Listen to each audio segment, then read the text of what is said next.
As the ceasefire in Gaza takes effect, the first group of hostages were exchanged on Friday between Israel and Palestine, and the second group on Saturday, being the second day of the 4-day truce.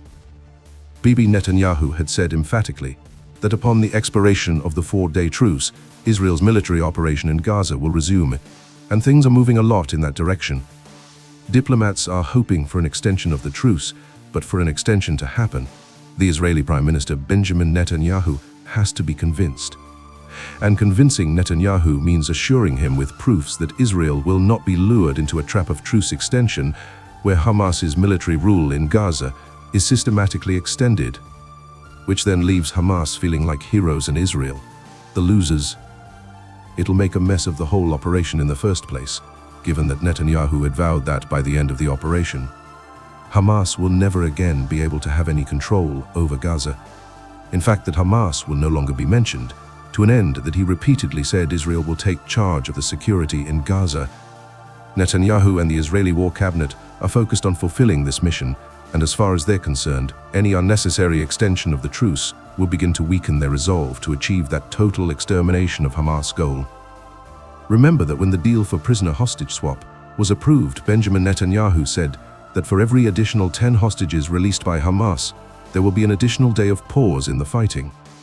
That is to say that outside of the agreed 50 hostages to be released by Hamas within the 4-day period, if Hamas released an additional 10, there will be an extension by a day. If they release yet another 10, one more day extension will be approved by Israel, and it goes on like that. So, the ball is basically in Hamas's court. But will Hamas agree to keep releasing the hostages for an extension of the truce? Here's why they may be reluctant to release more hostages. The hostages are Hamas's strongest leverage over Israel, and they can't give away too many of them.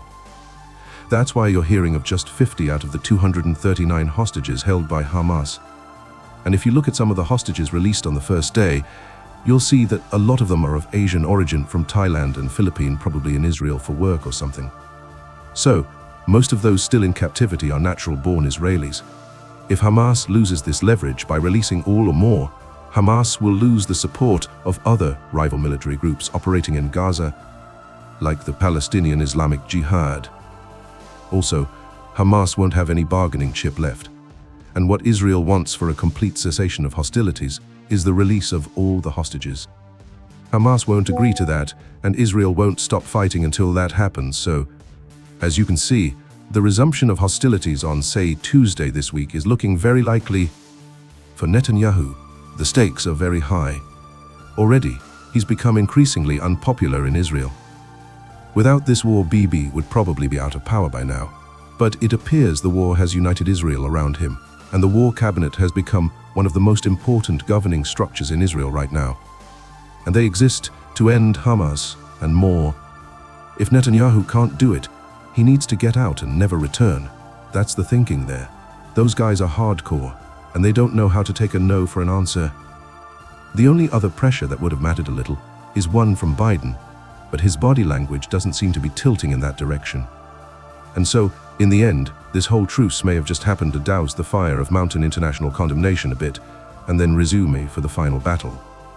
Bottom line, except a miracle happens, which is possible, this war between Israel and Hamas is about to take a very dangerous and historically cataclysmic turn. Stay tuned for more updates. Have a blessed day.